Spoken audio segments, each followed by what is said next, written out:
Hi, y'all. This is your librarian, Adriana Parker. Today, we're going to be talking about how to prepare for your first team memo. But first, I'd like you to pause this recording, open up a blank email, and I want you to write a few things. Put my email address in the to field, and then in the body of the email, I would like you to write 3 things that you would like your librarian to know, and 3 things that you wish the library would do, make, or have. So, as far as things you would like your librarian to know, that could be anything. That could be like what you're interested in engineering, what you plan to do this semester with your research, things that you feel like are barriers to using the library. Anything like that would be super helpful for me to know, so that I can make your experience at the university a little bit better, I hope, or a lot, ideally. Once you've done that, then we'll go ahead and move on to the next part of the presentation.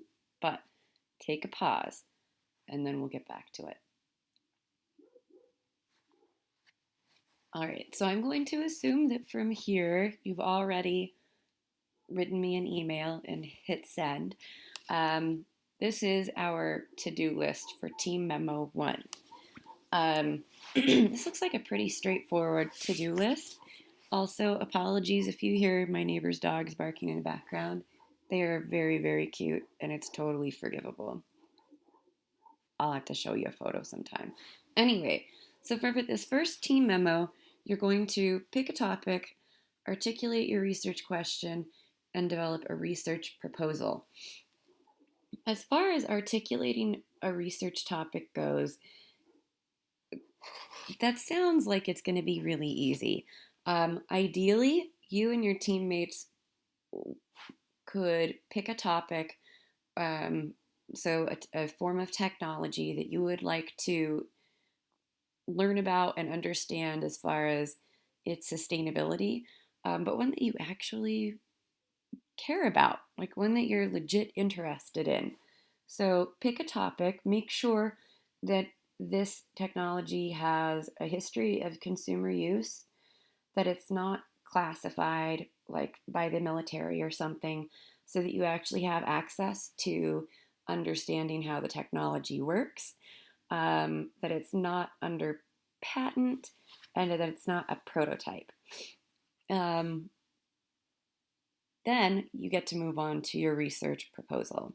And that one, I think, is a little intimidating sounding, but that's what I'm here to help you with. So here are the big components of a research proposal.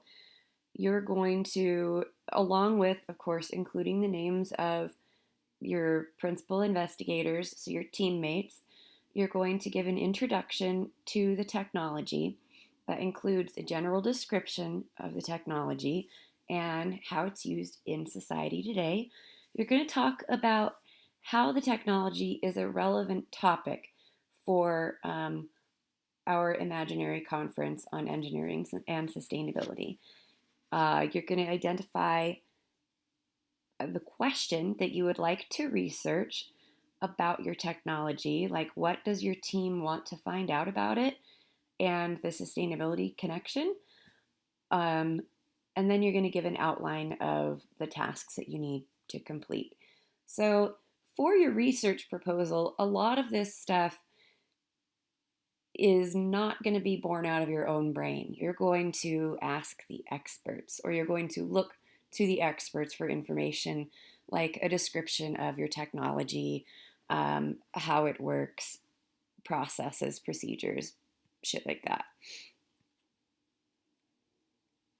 As far as experts go, how do you identify what an expert is? For the purpose of this assignment, with your research proposal, we know that Dr. V is interested in you looking at sources that were created by scholars. So, scholarly information. A lot of times that's going to be peer reviewed, sometimes it isn't. And we can talk more about that later, or if you have questions, you can always hit me up via text or email or however you feel comfortable. But anyway, for the purpose of this assignment, basically, a scholar is an expert. So somebody who has academic plus professional expertise and ideally relevant lived experience.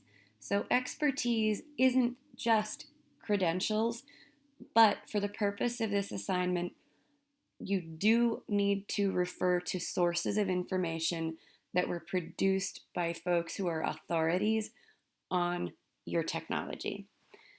So later in the semester, the next time that we actually have one of these library, in quotes, visits, we're going to talk about where to look for scholarly information, and I'm going to give you some really nice tips and tricks. So that's just a little preview. But for your assignment, for your team memo, here are the things that you need. The first, you need your topic or your question. The second thing you're going to need, I'm going to give to you. It's called the CRAP test. And then the third thing you'll need is your IEEE citation guide. There should be on Canvas a link to your IEEE citation guide, but I will make sure also to include it with the CRAP test criteria sheet. So the CRAP test is basically, holy crap, like take a second to take in all of the stuff that's on the screen right now while I'm describing what the CRAP test is. CRAP is an acronym. So see, we've got CRAAP. It's more like crap. And it's an acronym that's like a little test or an assessment that you can run any source of information through to figure out if it's current, if it's relevant to what your needs are, if it was written by an expert, how accurate it is, and what the purpose is. So I'm going to, like I said, I will attach in the library assignment the full CRAP test, but I'm going to just touch on like the highlights for each of these different criteria. So starting with currency, because your topics are related to technology and sustainability, currency is hugely, hugely important. So you want to identify for every piece of information that you locate, when was it published or when was it posted. If it has been revised, it will say so somewhere. A lot of times you'll see on the bottom of websites like last updated this date. Are the links functional?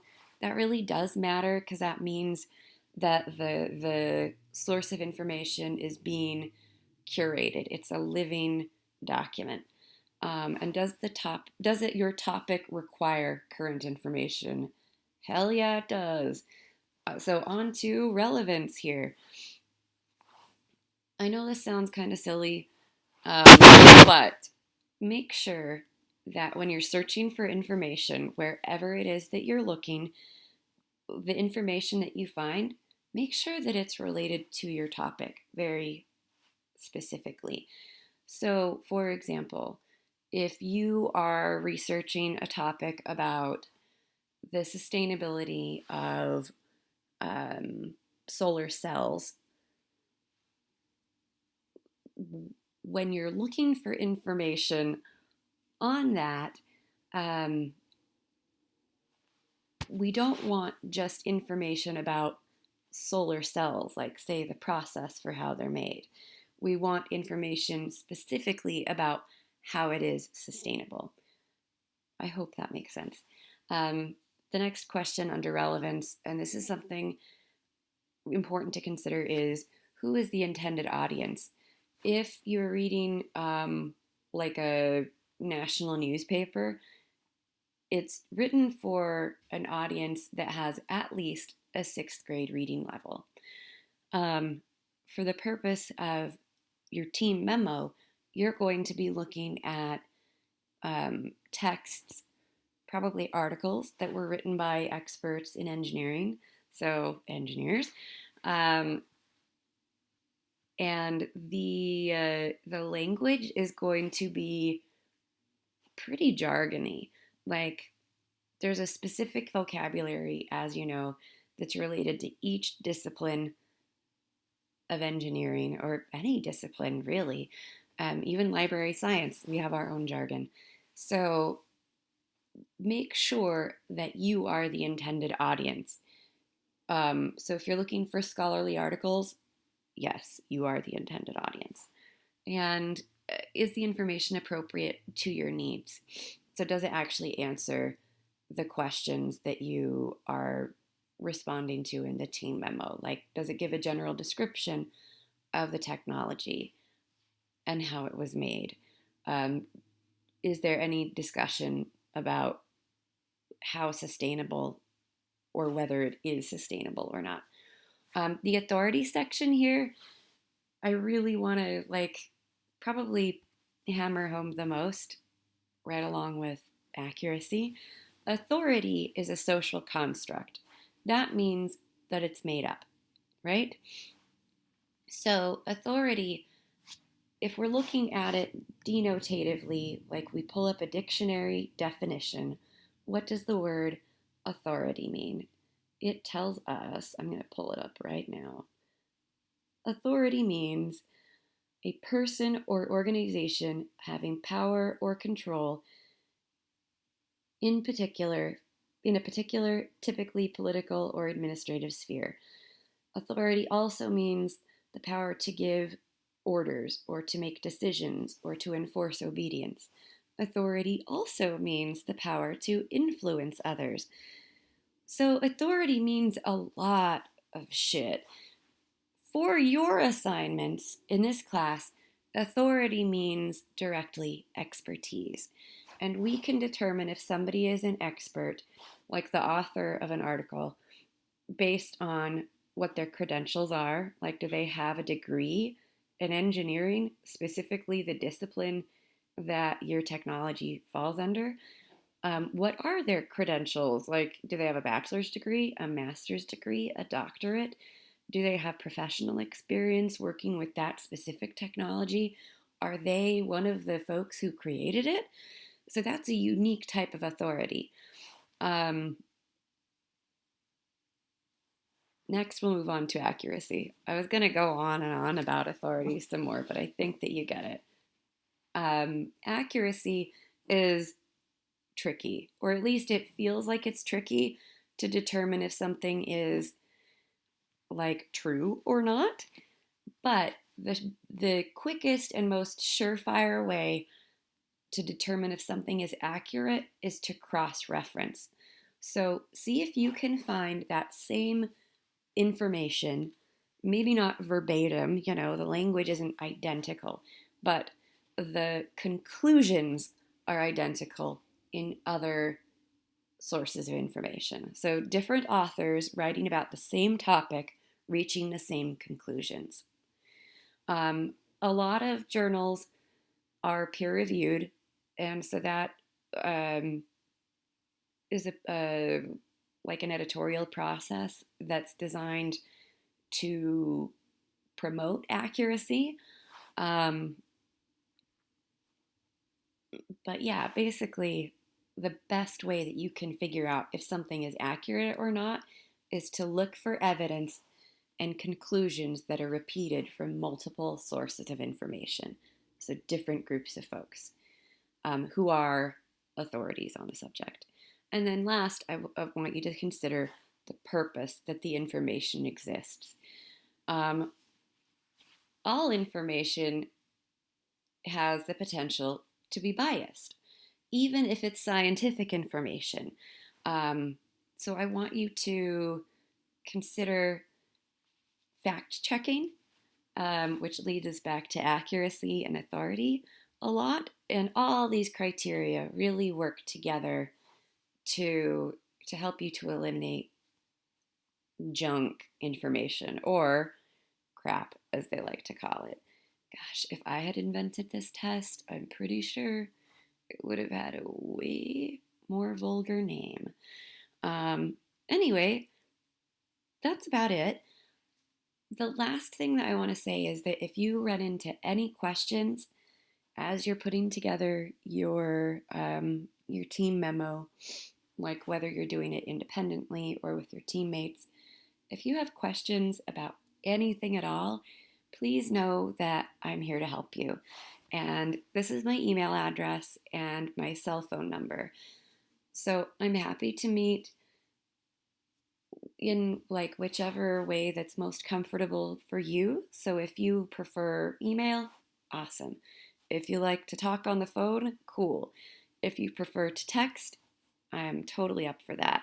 FaceTime, Zoom, I'm all over social media. Whatever works best for you works best for me. But if you have any questions or you feel lost or confused or just stuck, please, please reach out because I'm here to help you. And that's what I want to do. So, yeah, that's it in a nutshell. You're going to have a week to complete the library assignment, which is going to be like you doing individually a crap test. So you're going to pick a source of information. So at least one, no, I think you need at least two per teammate for your team memo. But you individually, for your library assignment, will select one of those sources and you're going to do a really thorough crap test evaluation on it. I won't make you do it every time, of course. I just want to get you into the habit so that it becomes second nature and that we're looking at our information with um, some skepticism and with a critical eye. All right. I miss y'all. I can't wait to see your faces again in real life. Yeah, I'll talk to you soon. Bye.